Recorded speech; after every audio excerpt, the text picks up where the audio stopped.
estamos estudiando el tema del el Sermón del Monte y cuando llegamos a la parte de perdonar a nuestros enemigos. Pasamos 2 domingos hablando sobre el perdón, pero bueno, que es un tema que toda la Biblia se refiere al plan de la redención, al perdón. Pero quisiéramos hacer un tema más con respecto a nosotros aceptar el perdón de Dios. ¿Qué es aceptar el perdón de Dios? Porque tal vez nosotros somos lo que seguramente nosotros hemos tenido que perdonar a otros, pero también otras personas no han tenido que perdonar a nosotros. O a veces hay pecados que hemos cometido en el pasado y que no podemos llegar, como se dice, perdonar nosotros mismos o nos llegamos a estar en paz porque no aceptamos completamente el perdón de Dios. Así que vamos a estudiar un poquito una vez más el tema del perdón. Déjenme hacer aquí el screen share. ¿Me podrías habilitar, Eugenio, el screen share? Ahí está. Ok.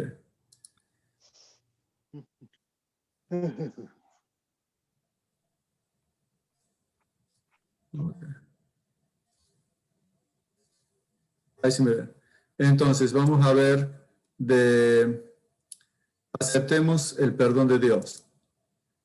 Les recomiendo, lo que ustedes están leyendo seguramente, estoy poniendo todas las noches citas de la hermana Huay, y hace un par de meses estoy siguiendo estos capítulos, el capítulo 46 al 63, de mensajes selectos. Es la parte que se llama el libro Cristo, Justicia Nuestra. Así que se desarrolla muy bien el tema de la justificación por la fe, del perdón. Así que eso les recomiendo. Y ahí está mi email. Si alguien quiere, hoy vamos a leer varias citas y versículos, si tienen su Biblia. Igual yo creo que tengo escrito todos los versículos. Pero si alguien quiere tener las citas, me puede enviar un email y yo les envío la copia de del PowerPoint. Este tema lo presenté, parte de este tema en la iglesita nuestra en Redlands, así que tal vez algunos de ustedes sepan de esta cita. Pero ahora estamos viendo las señales de los tiempos, sabemos que Cristo viene pronto, y esta cita me sorprendió y la divido en 2 partes. La primera parte dice: si queréis salir incólumes, o sea, si queréis salir sin daño del tiempo de angustia, debéis, y les pido que ustedes piensen un segundo, completen esa frase. ¿Qué es lo que ella dice? Para salir incólumes, para salir sin problemas del tiempo de angustia que se avecina. ¿Qué es lo que debemos hacer? Les doy 1, 2, 3 segundos más que ustedes piensen cómo termina la cita. Y yo me sorprendí cuando la cita termina así: debéis conocer a Cristo y apropiaros del don de su justicia, el cual él imputa al pecador arrepentido. Yo pensé que iba a decir algo distinto, prepararse más y, bueno, muchas cosas, ¿verdad? Pero me sorprendió de que para salir incólumes del tiempo de angustia debemos conocer a Cristo. Nos sorprende, pero sí apropiaros del don de su justicia. Y al tratar nosotros de cambiar nuestros caracteres, al tratar de tener un carácter que sea aceptable a Dios, tal vez nos olvidamos de que lo que debemos es aceptar la justicia de Cristo. Y eso nos va a ayudar a superar el tiempo de angustia. Antes de entrar al tema, quisiera hablar un poquito sobre el arrepentimiento, porque esto sería todo para otro tema. Pero nosotros, al entregarnos a Cristo, al pedir perdón, al aceptar su justicia, debemos arrepentirnos. Y simplemente mostrar un par de versículos, un par de citas con respecto al arrepentimiento. Lo que estamos tratando de ver hoy, qué hacer con nuestros pecados, cómo aceptar el perdón de Dios. En Ezequiel 33, 14 al 16 dice: y cuando yo dijere al impío, de cierto morirás, si él se convirtiere de su pecado e hiciere según el derecho y la justicia, si el impío restituyere la prenda, devolviere lo que hubiere robado y caminar en los estatutos de la vida, no haciendo iniquidad, vivirá ciertamente y no morirá. No se le recordará ninguno de sus pecados que había cometido. hizo según el derecho y la justicia, vivirá ciertamente. Acá nos muestra que el arrepentimiento es un cambio de dirección, si nosotros restituimos lo que hemos hecho mal, y ahora en más caminamos en el camino de la vida, y el Señor dice que nos perdona. En Proverbios 28:13 dice, el que encubre sus pecados no prosperará, mas el que los confiesa y se aparta alcanzará misericordia. A veces pensamos, bueno, Dios es misericordioso, Dios me perdona, y es cierto, pero el Señor quiere no solo que confesemos nuestros pecados, sino que nos apartemos de ellos. Eso es el verdadero arrepentimiento, ¿verdad? Tener tristeza por el pecado y dejar de cometer esos pecados. En Hechos 5:31 nos dice, a refiriéndose a Jesús, Dios ha exaltado con su diestra por príncipe y salvador, para dar a Israel arrepentimiento y perdón de pecados. Y acá empezamos a ver el tema, y vamos a ver unas citas, que aún para arrepentirnos necesitamos a Jesús. Es como dijo Jesús en Juan 15, separado de mí, nada podéis hacer. O sea que aún para arrepentirnos, necesitamos la ayuda de Dios. El Mahuay dice, el arrepentimiento comprende tristeza por el pecado y abandono del mismo. No renunciamos al pecado a menos que veamos su pecaminosidad. Mientras no lo repudiemos de corazón, no habrá un cambio real en nuestra vida. No es solamente un cambio externo, sino que debemos llegar a odiar el pecado, ¿verdad? Como dijo Jesús, Jesús le dijo a Adán y Eva, y pondré enemistad entre tú y la mujer. Nosotros tenemos que pedirle a Dios que nos dé enemistad con el pecado, ¿verdad? Nosotros pecamos porque nos gusta, todos tenemos algún pecado favorito, ¿verdad? Pero que lo que se nos dice es que el verdadero arrepentimiento nos lo va a dar Dios y que vamos a llegar a repudiar el pecado, no solamente las consecuencias, ¿verdad? Que muchas veces es lo que nos duele, sino el pecado en sí. Sigue diciendo, precisamente en este punto es donde muchos yerran y por ello no reciben la ayuda que Cristo quiere darles. Piensan que no pueden ir a Cristo a menos que se arrepientan primero y que el arrepentimiento los prepara para que sus pecados les sean perdonados. Es verdad que el arrepentimiento precede al perdón de los pecados, porque es únicamente el corazón quebrantado y contrito el que siente la necesidad de un Salvador. Pero para poder ir al Señor Jesús, ¿debe el pecador esperar hasta que se haya arrepentido? ¿Debe hacerse del arrepentimiento un obstáculo entre el pecador y el Salvador? Esta cita es increíble, ¿verdad? Porque a veces lo vemos a Dios como un Dios malo, pero Él dice de que aunque no lo tengamos al arrepentimiento, podemos ir a Él para que ella nos dé el arrepentimiento. O sea que ni siquiera por eso Jesús dijo, el que a mí viene, en ninguna manera le echo fuera. En inglés está esa traducción, ¿verdad? El que a mí viene, no le echo fuera. La cuestión es ir a Jesús, no importa cómo vayamos. Mientras vayamos a Él, le damos la autorización para que Él nos cambie. Otra cita dice, a fin de obtener la justicia de Cristo, que es lo que vamos a hablar hoy, es necesario que el pecador sepa lo que es ese arrepentimiento que efectúa un cambio radical en la mente, en el espíritu y en la acción. Vemos que el arrepentimiento nuevamente no es solamente decir, bueno, perdóname Jesús y sigo haciendo lo que quiero, sino que va a ser un cambio radical, un cambio completo en la mente, en el espíritu y en la acción. Tanto en nuestra mente, ¿verdad? De la abundancia del corazón a la boca. No solamente vamos a dejar de hacer las cosas, sino como veíamos antes, vamos a llegar a odiar ese pecado. Y eso es un don de Dios, no es algo que nosotros podemos producir. La obra de la transformación debe comenzar en el corazón y manifestar su poder mediante cada facultad del ser. Sin embargo, el hombre no es capaz de originar un arrepentimiento tal como este, y solo puede experimentarlo mediante Cristo, que ascendió a lo alto, llevó cautiva la cautividad y dio dones a los hombres. ¿Quién desea llegar al verdadero arrepentimiento?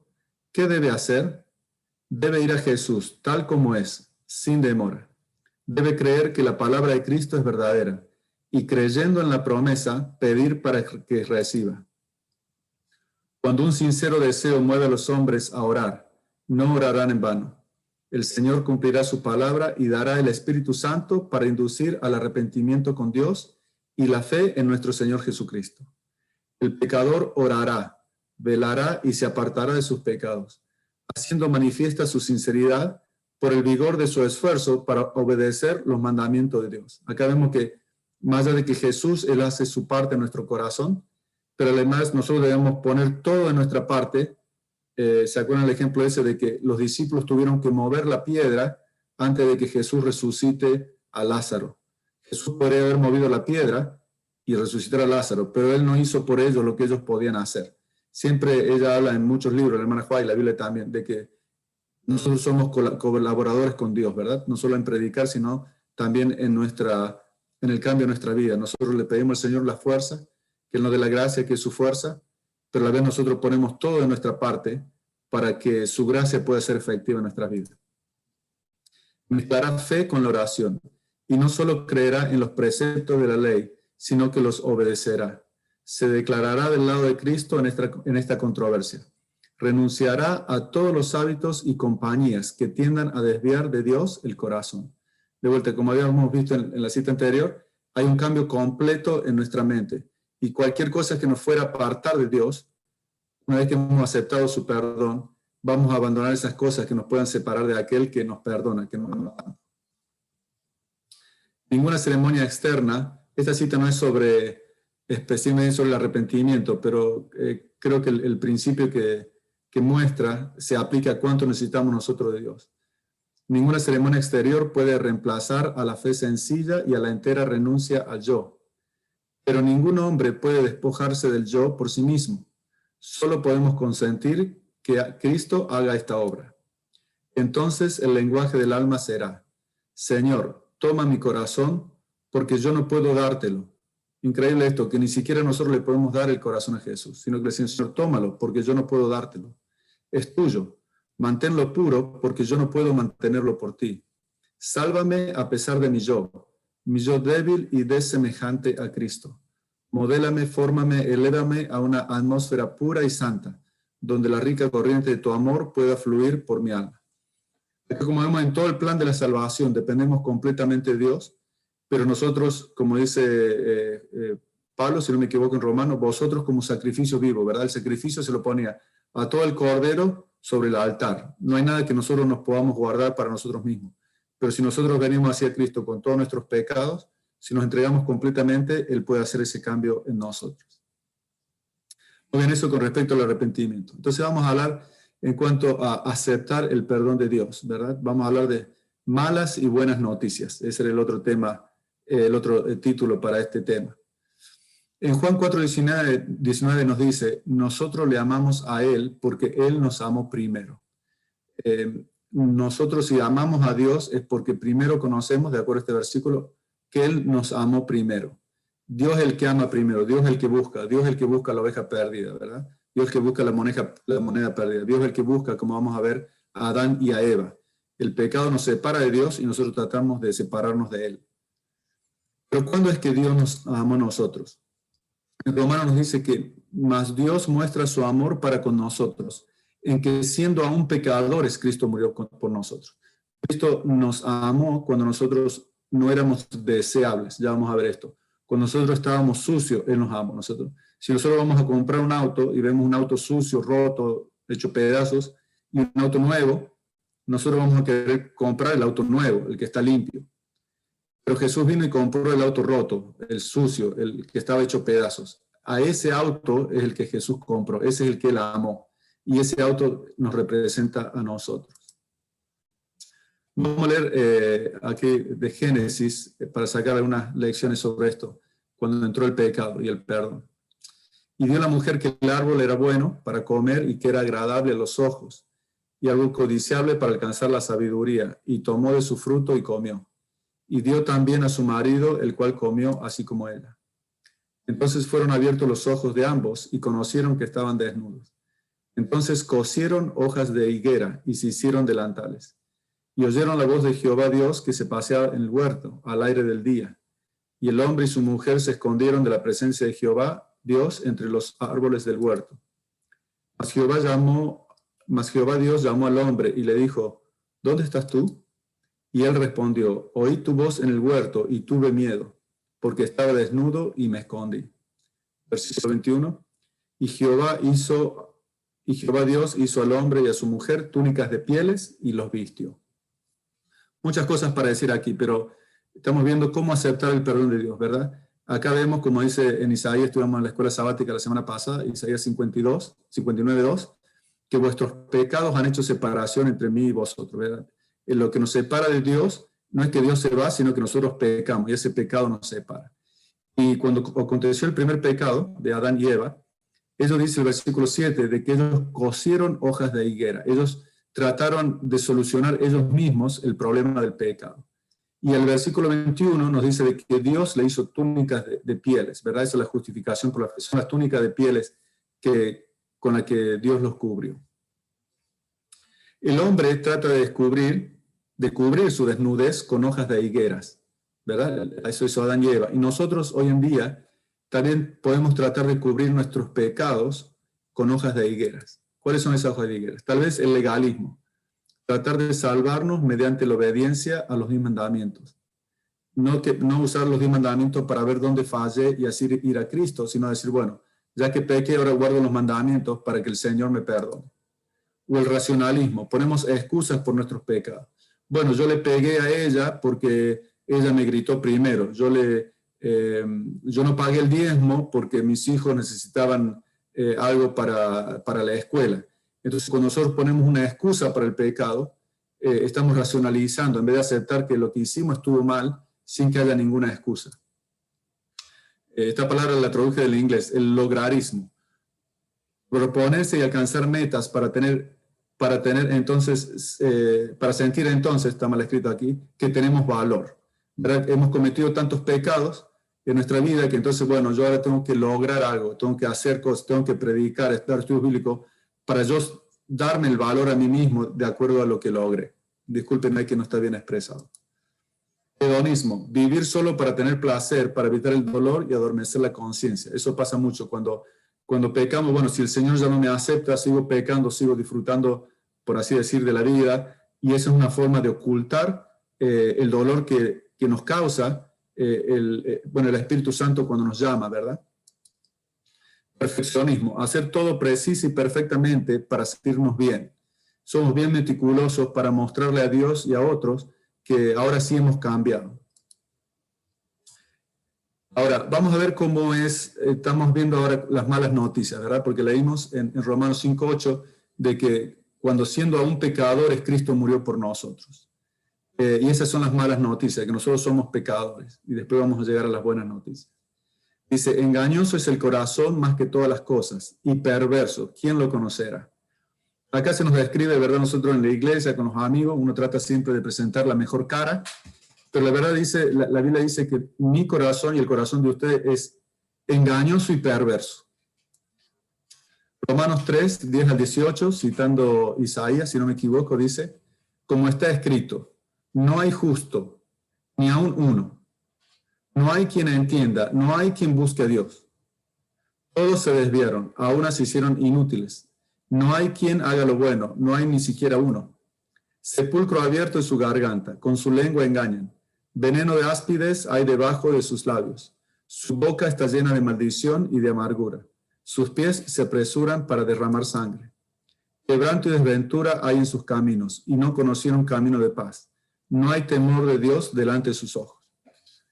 Así es como Dios nos describe a nosotros, a cada uno de nosotros. Eso es cuando Él nos ve, tal vez nosotros nos vemos unos a otros y decimos, oh, mira qué bueno, esta persona cómo ayuda, o cómo predica, o esta chica cómo canta, o cómo prepara los potluck, o lo que sea, ¿verdad? Unos nos vemos así, pero Dios cuando ve nuestro corazón que no ha sido transformado, si es que no ha sido transformado, esto es lo que Él ve, ¿verdad? Ahora, ¿cómo nos sentimos nosotros al leer esta lista? ¿Verdad? Al leer esto, cómo es realmente nuestra condición. La verdad es que uno no se siente muy bien, ¿verdad? ¿Y qué pensamos que Dios siente al ver nuestra verdadera condición? O sea, si Dios me ve realmente así, ¿verdad? Si Él ve la desnudez de mi alma, ¿qué es lo que Él pensará de mí? ¿Cómo es que Él se sentirá, verdad? Y esa es la imagen que tenemos a veces de un Dios enojado porque pecamos. ¿No dice la hermana Juan? La hermana White. El enemigo del bien, o sea, Satanás, el enemigo del bien cegó el entendimiento de los hombres, para que estos mirasen a Dios con temor y le considerasen severo e implacable. Satanás indujo a los hombres a concebir a Dios como un ser cuyo principal atributo es una justicia inexorable, como un juez severo, un acreedor duro y exigente. Representó al Creador como un ser que velase con ojo celoso, para discernir los errores y la falta de los hombres y hacer caer juicios sobre ellos. A fin de disipar esta densa sombra, vino el Señor Jesús a vivir entre los hombres y manifestó al mundo el amor infinito de Dios. Cuando pecamos, sobre todo que nos sentimos separados de Dios y tenemos esa imagen de que Dios está enojado con nosotros, esa imagen es el diablo el que quiere poner. Ciertamente Dios no le gusta nuestro pecado, ni va a quitar las consecuencias de nuestro pecado. Pero Él dice que Él nos mira con amor, de que esa imagen que tenemos equivocada de Dios es una imagen que el Satanás quiere poner en nosotros. Hay otra cita que dice, el Señor Jesús se complace. En inglés dice, Jesus loves. Por eso puse ahí, no, eso es lo que Él ama, eso es lo que a Él le encanta hacer. El Señor Jesús se complace. ¿En qué se complace? ¿Qué es lo que Jesús ama? Dice, el Señor Jesús se complace en que vayamos a Él como somos, pecaminosos, sin fuerza, necesitados. Podemos ir con toda nuestra debilidad, insensatez y maldad, y caer arrepentidos a sus pies. Esto es increíble porque contrasta lo que vimos en la cita anterior. A veces pensamos de que si estoy pecaminoso, sin fuerza y necesitado, con debilidad, con insensatez y maldad, ¿cómo puedo ir a Cristo? Pero eso, Él dice que Él ama eso. Cuando nosotros estamos, mientras más sucio estamos, Él más nos quiere recibir para cambiarnos, ¿verdad? Así como la madre, siempre pongo este ejemplo, cuando el bebé, ¿verdad? Se hace pipí, pupú, está todo sucio, a la madre no le gusta esa suciedad, pero sí le encanta lavarlo a su bebé y dejarlo lo más limpio posible. Y en el mismo sentido, Jesús le gusta que nosotros vayamos a Él con nuestro pecado. Dice, es su gloria estrecharnos en los brazos de su amor, vendar nuestras heridas y limpiarnos de toda pobreza, ¿verdad? Por eso, una vez que nosotros contemplamos ese amor de Dios, nosotros le amamos a Él porque Él nos amó primero. Cuando nosotros pasamos tiempo pensando en cuánto Dios nos amó, en que Él le encanta aceptarme con mis heridas para limpiarme, para curarme, eso me lleva a querer amarlo más, a decir, wow, qué Dios bueno que eres, ¿verdad? Qué Dios bueno que es Jesús, qué Dios bueno es Dios el Padre, que me acepta sucio como soy y me transforma. Apocalipsis 3, 15 al 20, ¿verdad? Tenemos la iglesia de la Odisea que nos representa a nosotros y dice, yo conozco tus obras, que ni eres frío ni caliente. Ojalá fueses frío o caliente. Pero por cuanto eres tibio y no frío ni caliente, te vomitaré de mi boca. Porque tú dices, yo soy rico y me he enriquecido, y de ninguna cosa tengo necesidad. Y no sabes que tú eres un desventurado, miserable, pobre, ciego y desnudo. Por tanto, yo te aconsejo que de mí compres oro refinado en fuego, para que seas rico y vestiduras blancas para vestirte, y que no se descubra la vergüenza de tu desnudez, y unge tus ojos con colirio para que veas. Yo reprendo y castigo a todos los que amo. Sé pues celoso y arrepiéntete. He aquí, yo estoy a la puerta y llamo. Si alguno oye mi voz y abre la puerta, entraré a él y cenaré con él y él conmigo. Lo que quería mostrar de esto especialmente es, primero este versículo tanto que nos gusta, ¿verdad? De Jesús llamando a la puerta de nuestro corazón, queriendo entrar. Ahora, ¿cómo es el corazón de esta persona a la cual Jesús quiere entrar? Versículo 16 dice, te vomitaré de mi boca. O sea, esta persona es vomitable. No sé si esto es una palabra en español, pero te entiende. Esa persona causa náuseas. El corazón de esa persona, la mente de esa persona, si uno la viera desde el punto de vista de Dios, causa náuseas. ¿Verdad? Nosotros podemos pensar cosas que nos dan asco, nos hacen vomitar. Así de malo es nuestro corazón. Sin embargo, esa es la mala noticia. Pero la buena noticia es que aunque nosotros tenemos un corazón vomitable por los pecados, sin embargo Jesús, Él quiere entrar a ese corazón y limpiarnos. De vuelta, Él no entra a un corazón que está limpio, sino que Él viene a salvar a los pecadores. Dice la hermana Huay, algunos parecen creer que deben estar a prueba y que deben demostrar al Señor que se han reformado antes de poder contar con su bendición. Sin embargo, ahora mismo pueden pedirle a Dios. Deben tener su gracia, el Espíritu de Cristo, para que les ayude en sus flaquezas. De otra manera, no podrían resistir el mal. A veces queremos, ¿verdad?, mostrarle a Dios que hemos sido transformados en vez de ir a Él para que Él nos transforme. Vamos a leer la historia de Pablo. Dice Pablo en Filipenses, aunque yo tengo también de qué confiar en la carne. Si alguno piensa que tiene de qué confiar en la carne, yo más. Circuncidado al 8º día, del linaje de Israel, de la tribu de Benjamín, hebreo de hebreos, en cuanto a la ley, fariseo. En cuanto a celo, perseguidor de la iglesia. En cuanto a la justicia que es en la ley, irreprensible. O sea, yo guardaba todos los mandamientos. Pero cuantas cosas eran para mí ganancia, las he estimado como pérdida por amor de Cristo. Este versículo, pero cuantas cosas eran para mí ganancia, las he estimado como pérdida por amor de Cristo. A veces uno lo escucha en sentido de que, bueno, para mí el ir a los bailes, el andar acostándome con chicas, el tomar, el fumar, yo dejé todo eso por Cristo. Pero eso no es lo que el versículo dice. Pablo dice de que él dejó lo que él consideraba como ganancia eran todas sus obras buenas. El guardar el sábado, el ser vegano, el dar comida a los pobres, el predicar, el ser parte de estudios bíblicos. Todas esas cosas buenas que él hacía sentirse de que esas eran sus hojas de higueras con las que él cubría su pecado. Él dice, todas las cosas buenas que yo hacía, ahora dice, la he estimado como pérdida por amor de Cristo. No las cosas malas, sino las cosas buenas él considera como pérdida. Y ciertamente aún estimo todas las cosas como pérdida por la excelencia del conocimiento de Cristo Jesús, mi Señor, por amor del cual lo he perdido todo y lo tengo por basura. ¿Qué tengo por basura? Mis buenas obras tengo por basura, para ganar a Cristo y ser hallado en él, no teniendo mi propia justicia, que habla del versículo 4 y 5, que es por la ley, sino la que es por la fe de Cristo, la justicia que es de Dios por la fe. Y esto es muy interesante porque él dice que él deja todas sus cosas, considera por basura. Y cualquier otra cosa, dice, yo considero todo como pérdida por la excelencia del conocimiento de Cristo. Si yo sé que mirar una película esta noche va a hacer que mañana no tenga tiempo de estar con Cristo a la mañana, porque estoy cansado, entonces considero como pérdida esa película para poder estar con Jesús. Y todas las cosas buenas que hago, no las uso como hojas de higuera, sino que yo voy a Cristo para que Él me transforme y que Él haga su obra en mí. El Señor Jesús imparte todas las facultades, toda la gracia, toda la contrición. Ahí está el arrepentimiento, todo buen impulso, todo el perdón de los pecados, al presentar su justicia para que el hombre la haga suya mediante una fe viva, la cual también es el don de Dios. Como vemos, todo proviene de Dios. Esto es interesante. Si ustedes reúnen todo lo que es bueno, santo y noble y amable en el hombre, y entonces lo presentan ante los ángeles de Dios, como si desempeñara una parte en la salvación del alma humana o como un mérito, la proposición sería rechazada como una traición. Yo cuando leí este párrafo me impactó.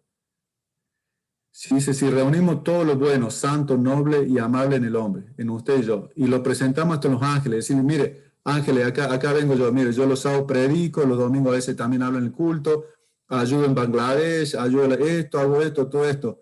¿Usted qué les parece? ¿Yo merezco ir al cielo? Si yo viniera con lo que yo considero mis buenas obras, dice que sería rechazado como una traición. ¿Por qué? Porque ellos vieron a Jesús descender del cielo para morir por mí, sabiendo de que yo no puedo con mis hojas de higueras pagar. O sea que nosotros, cuando tratamos de salvarnos por obras, cuando no aceptamos el perdón inmerecido de Cristo, somos traidores a la vista del cielo. No es que nosotros nos creemos buenos y decimos, bueno, ahora el Señor mira qué bueno Gerardo, ahora lo salvo. Jesús, no, los ángeles dicen, no, este es un traidor, no lo aceptes. Él no lo acepta a Jesús, quien murió por él, así que es un traidor. A este Gerardo no lo queremos en el cielo.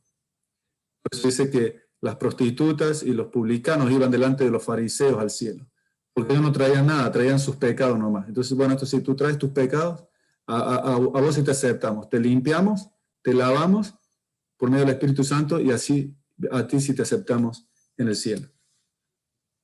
Dice, en la estima de los rabinos, era la suma, era el todo de la religión estar siempre en un bullicio de actividad. Ellos querían manifestar su piedad superior por algún acto externo.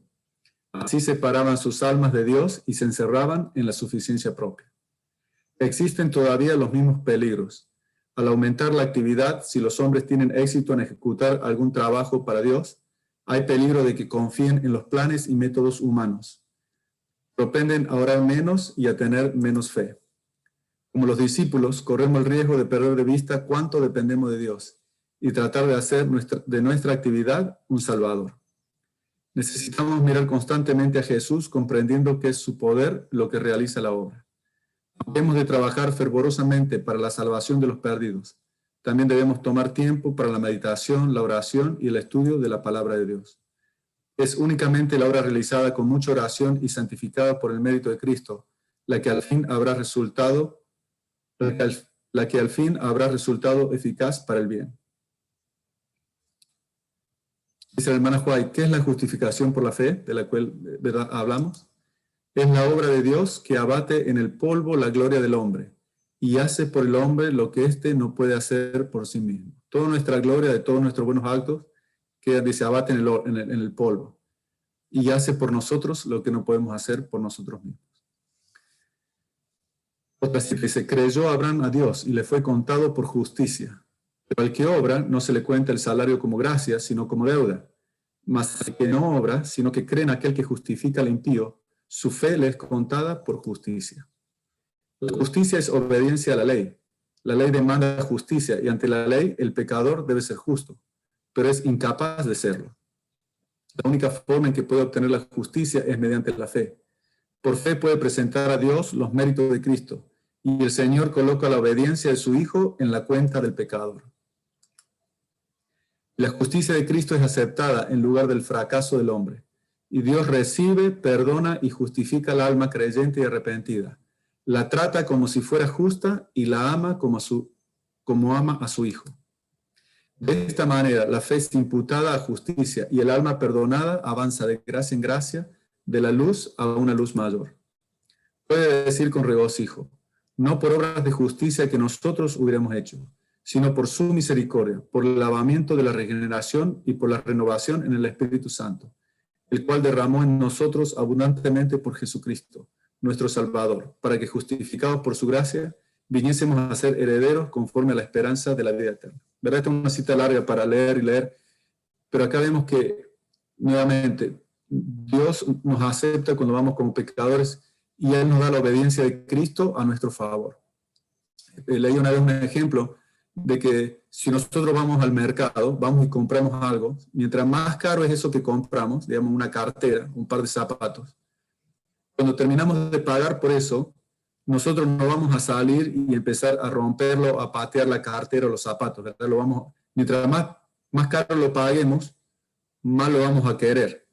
Y Jesús pagó por nosotros, Dios pagó por nosotros en la vida de Jesús, de modo que ¿por qué Dios nos va a salvar para después destruirnos? No hace sentido, ¿verdad? Él murió por nosotros para rescatarnos, no para que nosotros nos perdamos. Ahora, ya estamos terminando.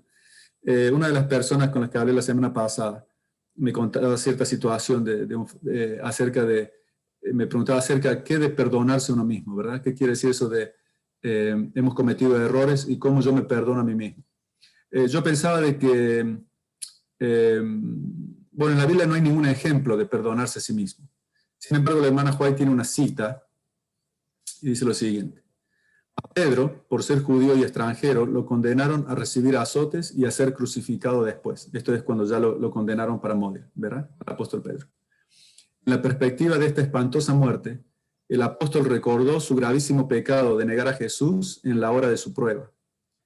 Tanto como un tiempo le había repugnado la cruz, tenía ahora por gozo dar su vida por el Evangelio, sintiendo tan solo que fuese demasiada honra para él morir como había muerto el Señor a quien negara. Pedro se había arrepentido sinceramente de su pecado, y Cristo lo perdonó, según lo comprueba el altísimo encargo que le confió de apacentar a las ovejas y corderos del rebaño. Pero Pedro no podía perdonarse a sí mismo, ni aun el pensamiento de las agonías de la muerte, de las agonías de la muerte que le aguardaba era capaz de mitigar la amargura de su aflicción y arrepentimiento. Como último favor suplicó a sus verdugos que lo crucificaran cabeza abajo. La súplica fue otorgada y de esta manera murió el gran apóstol Pedro. Acá nos dice de que Pedro en verdad nunca se pudo perdonar, así como nosotros hay cosas que habremos hecho que nos cuesta perdonar. Ahora, Pedro pasó toda su vida después de su conversión, si uno lee de Hechos 2 en adelante, y la cita anterior, el primer párrafo lo muestra, Jesús lo perdonó a Pedro. y Pedro pasó toda su vida sirviendo a Jesús. Pedro no pasó toda su vida condenándose a sí mismo, ni deprimido en su casa por lo que había hecho. Y esto yo creo que es importante. Como dice en Hebreos 12:2, puesto los ojos en Jesús. Nosotros debemos, posiblemente hay cosas que quisiéramos decir de que no las hemos hecho, pero sí las hemos hecho. Debemos aceptarlas. Pero no debemos quedarnos estancados en eso, sino que debemos ir a Cristo, ser perdonados como fue Pedro y aceptar también el trabajo que Cristo nos llama para hacer. Dice la hermana Juárez, si habéis cometido errores, lo cual creo que todos hemos cometido, ganáis ciertamente una victoria si los veis y los consideráis señales de advertencia. De ese modo transformáis la derrota en victoria, chasqueando al enemigo y honrando a vuestro Redentor. O sea, Dios no lo honramos quedándonos todo el día pensando en nuestros errores pasados. A Cristo lo honramos en transformar la derrota en victoria. Pedro transformó su derrota de negar a Cristo en vivir de ahora en más para Él. Y nosotros somos llamados a hacer lo mismo. Igual en Jeremías 17:9, donde leímos que nuestro corazón es engañoso y perverso, nos muestra la condición de nuestro corazón. No debemos sorprendernos de nuestros pecados, sino buscar más profundamente a Jesús.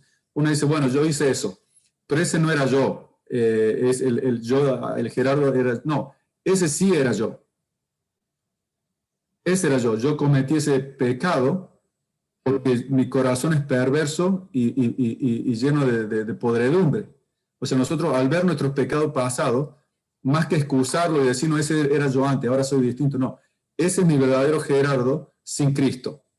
Y yo puedo llegar a hacer eso o cosas peores cuando yo me separe de Cristo. O sea, nosotros tenemos que, por eso son malas y buenas noticias. La mala noticia es que no hay nada bueno en nuestro corazón.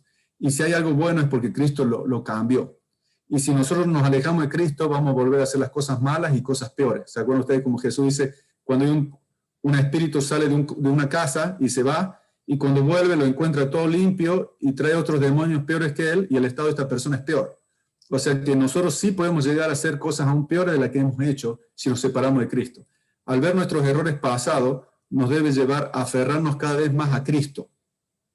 No pensar de que ese no fuimos nosotros, ese no era el yo. No, sí, ese fui yo. Ese exactamente es lo que yo soy cuando no estoy con Cristo. David y Betsabe, ustedes se acuerdan de que ellos cometen el pecado y ella queda embarazada, pero Jesús le dice que el niño va a morir cuando nace. David oró que Dios restaure el niño, pero se levantó y siguió su vida cuando ya no hubo solución al problema. Hay cosas que nosotros en nuestros pecados, por más que queramos arrepentirnos y lo hayamos hecho, las consecuencias no las podemos cambiar. Pero tampoco no sirve de nada de que yo me quede en mi casa todo el día llorando por lo que pasó. Ya pasó, el Señor ya me perdonó, la consecuencia está ahí, pero de ahora en más yo me levanto como hizo David y sigo mi vida sirviendo a Cristo ahora, tratando de hacer las cosas bien. No hay otra, no podemos cambiar el pasado, no podemos quedarnos estancados en el pasado. No hay ejemplo en la Biblia de que alguien se quedó estancado en el pasado y que esa era la voluntad de Dios. La voluntad de Dios es que sigamos adelante. Sufriremos como David las consecuencias de los pecados, pero aún sufriendo las consecuencias de los pecados seguimos buscando a Dios. Al igual que Pedro, vivamos para Jesús y agradezcámosle la oportunidad de trabajar para Él a pesar de nuestro pasado. Y el último ejemplo, la mujer samaritana. Ustedes se acuerdan que ella iba al pozo para no ver a otras mujeres, porque todas las chismosas la miraban mal, por lo que ella había tenido, ¿verdad?, 5 esposos, y el que tenía ahora no era su esposo.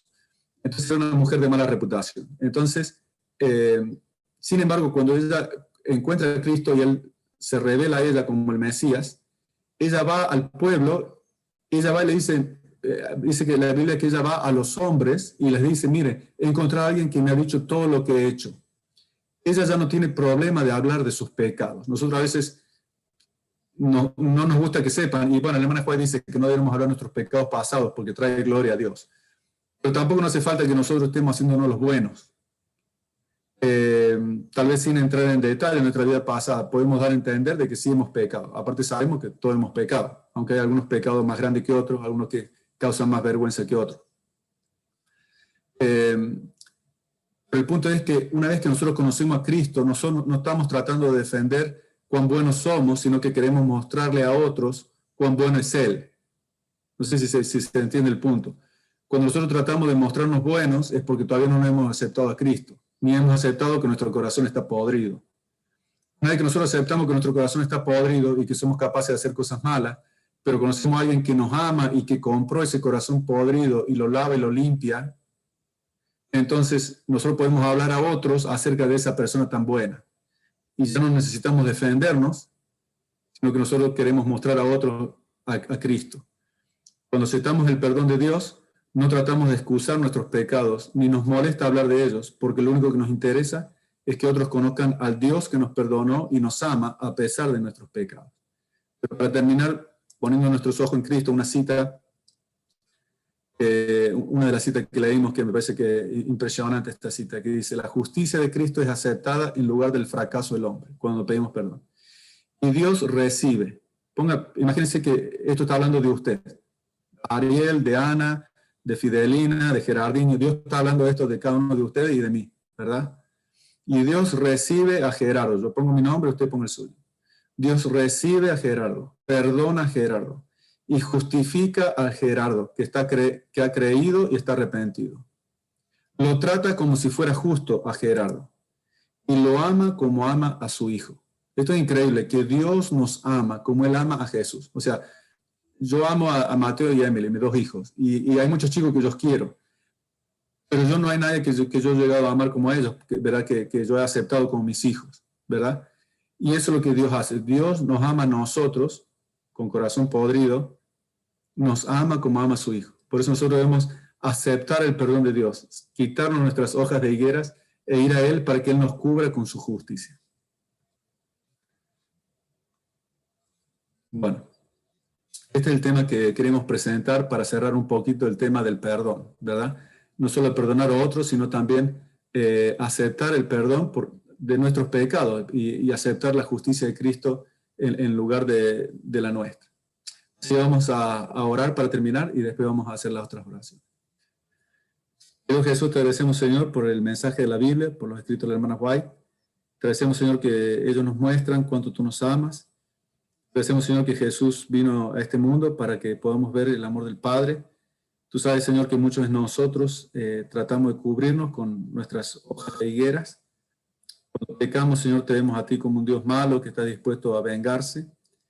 Te pedimos, Señor, ahora que estamos orando en estas reuniones por el Espíritu Santo, de que tú nos transformes, sobre todo, Señor, de que tú abras el entendimiento de nuestros ojos, así como a Pablo se le cayeron unas escamas cuando él oró arrepentido, que las escamas que cubren los ojos de nuestra alma puedan caerse, que podamos ver el amor de Cristo, que podamos meditar, Señor, en ese amor de que tú nos amas como amas a Cristo. Nos parece increíble, nos parece inaceptable, pero lo queremos aceptar por fe, Señor, y que podamos ser transformados al contemplar cada día, al meditar en Jesús, en meditar en tu amor, que seamos transformados, Señor, que podamos llegar a amarte, como te amó la mujer samaritana, como te amó María Magdalena, como te amó Pedro, que podamos, Señor, pasar nuestra mente, tiempo y el esfuerzo de nuestra mente en conocerte a ti, en analizar ese amor y en estar abiertos a ser transformados por ti.